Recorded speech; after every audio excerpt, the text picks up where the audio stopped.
everybody, it's Annette Granger from Keller Williams First Atlanta. Today we're going to talk about radon and what do you do if you're selling your home and you get a high radon level. So if you're interested in hearing more about radon and what to do, stick around. So radon is a naturally occurring gas that's known to be cancerous. The EPA says that when tested, your home needs to be under 4.0 picoliters, I think it is. Just remember 4.0. And you know, I'm no scientist, but I've sold real estate for 20 years, a little bit over 20 years. And I can tell you, every time we have torrential rains, and I've got a radon kit set up in my listings that are under contract, I just know that it's going to spike and we're going to have a higher radon level than the home would probably normally have. Now don't sue me and don't come after me. Again, this is my own personal experience after 20 years in the business. But you know, in Georgia, we've had recently had a hurricane, and a week or so before that we had a tropical storm, and I had homes under contract both times. And of course, the radon was high. So one of the things that I recommend, and I'm going to recommend going forward to my clients, especially ones with basements, but you can have a high radon level even if your home doesn't permeate the ground. I'm going to recommend that in a stable environment with no torrential rains in the forecast, that the sellers go ahead and order a radon test and provide that to buyers as they are looking at possibly putting their home under contract. I personally think that's a good idea.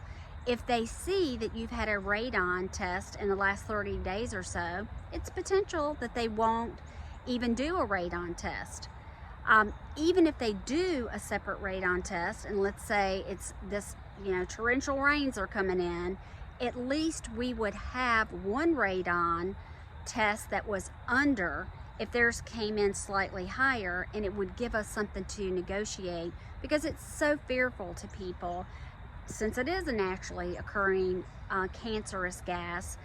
And if you do have to remediate it, it's a pretty simple process, but it's not cheap.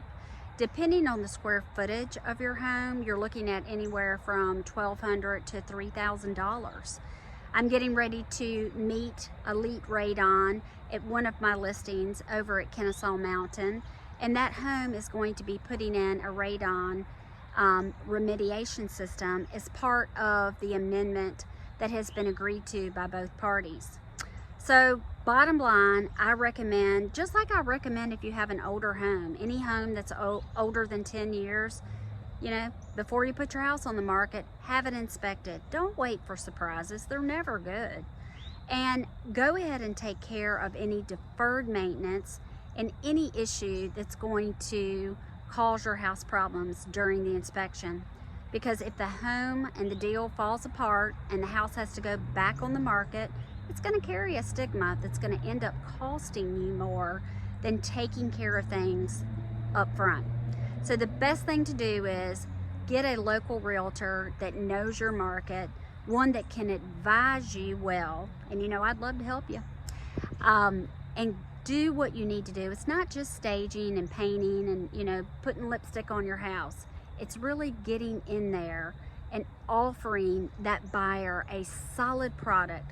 Then you will sail to the closing table. So I hope you enjoyed this video.